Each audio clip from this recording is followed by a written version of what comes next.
We're talking to Wendy Williams here, who's a star for our own new syndicated show that's going to air on Fox here in Atlanta. And welcome to Atlanta, Georgia. Hot Atlanta. Thank you. Should I be looking at the camera or should I be You looking can at you? you can look at me or the Oh, camera. thank you. Okay. You know, when you want to emphasize something, you can look at the camera. That's right. I see you. Yes, it's good. Right. This your second foray into television. You did something with VH1. Yes.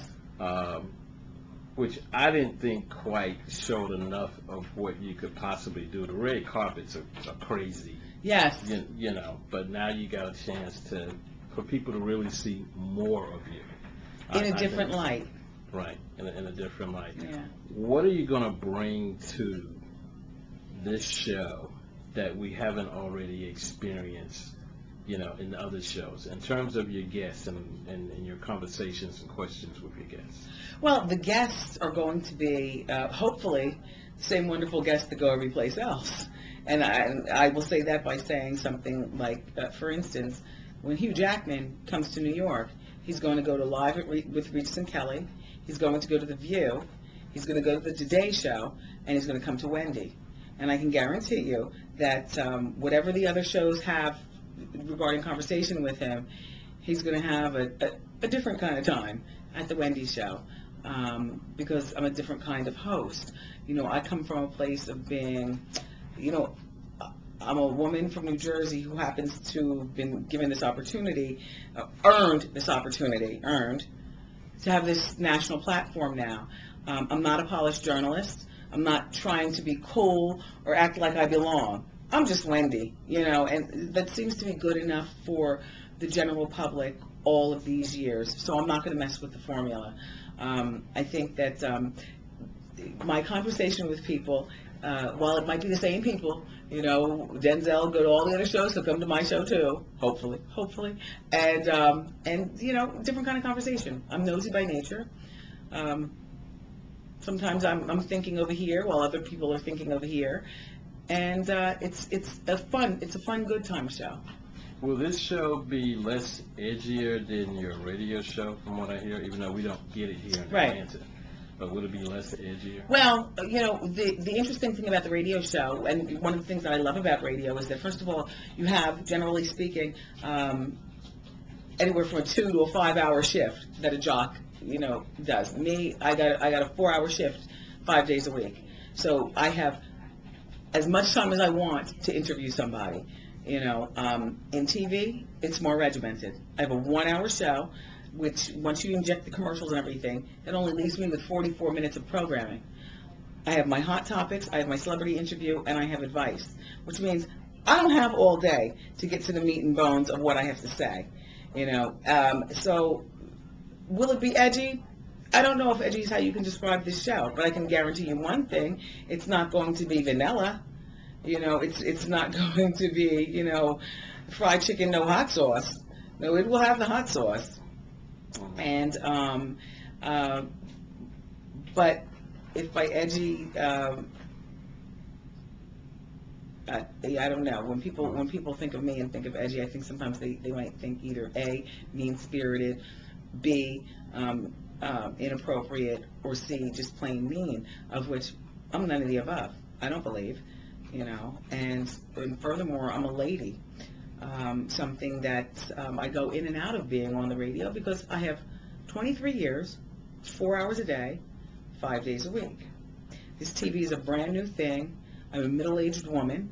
You know, I am no longer, you know, swinging with the kids, hip-hop, bebop. It's nice that the kids like Miss Wendy, you know. But when I was 23 and, you know, and 22 and 21, just establishing myself and a single woman, you know, in Manhattan and around, you know, whatnot, you're a different person. I'm going to be 45 in July. And that's not old, but that damn sure is old enough to know better than to blow an opportunity like this.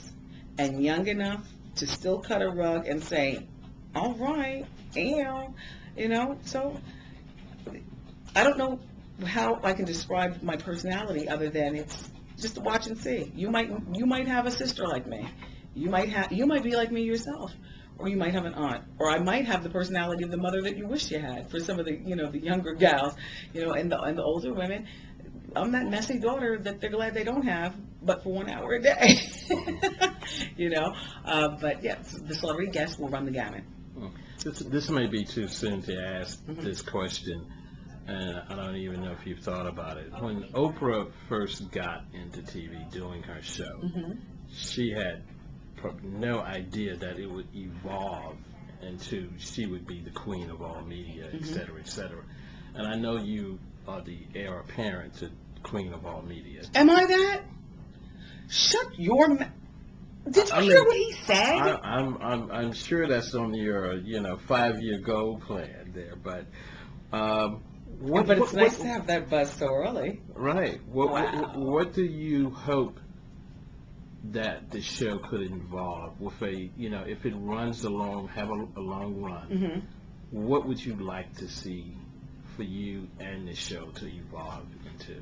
Because Oprah didn't start off with that. She used to have the whole label of man hater put on her in the beginning, and now it's a total, it's turned into something that hasn't happened in talk show history. Yeah. So what do you see? What would you like to see the whole thing evolve, and even you as a media personality? I mean, I don't know. I can't even, I can think far enough in advance. I know that I do not want to work myself to an early grave. And I thought about that long before Michael Jackson's untimely death. Farrah Fawcett had been sick, so death was imminent. And Ed McMahon was older, so respectfully, we lost all three of them. But Michael was just, I was blown away by that. I will not work myself to an early grave, and I don't need it all. I just need my fair share. What the show evolves will only be determined by how my mental and physical well-being is. My husband and I have been married for 11 years. What I want to be is still married, and we'll see what happens with everything after that. What I want to have is a well-rounded son that goes off, hopefully, to a 4-year university and becomes something great where he can help his mother and his father in this family business that we're building. And what I hope to have is my health and peace of mind. After that, I don't know. I don't know about, opening schools and adopting the world and saving humanity. I don't know about that. I know that I've got something very precious right now, and that is a certain amount of celebrity prior to even getting on this platform. Because of people like Oprah and Mike Douglas, Dinah Shore, Sally Jesse, I've had decades. I've been a fan of talk before doing it. So I've had decades to see what it can be on the good and what it can do to you on the bad. And this show, my work, does not come before my personal life. I'm really fortunate. I've been able to be a maverick in radio. I've gotten every award you could possibly name. I run with the boys, and not just the black boys. I run with the boys, white, black, whatever. I'm no longer in, competing with the girls for things like, yesterday I found out I was nominated for the Radio Hall of Fame, which is normally something that doesn't happen until you're dead, or old and irrelevant. I've gotten the Billboard Awards for Personality of the Year and all this other blah blah blah blah blah blah blah blah blah blah blah blah. I'm doing it. I'm a very accomplished woman. I have 5 books under my belt. 2 of them are New York Times bestsellers. My husband and I made the independent movie Queen of All Media. Robin Gibbons plays me. That'll be coming out in February. But that was finished and wrapped before we even got the telephone call about this talk show.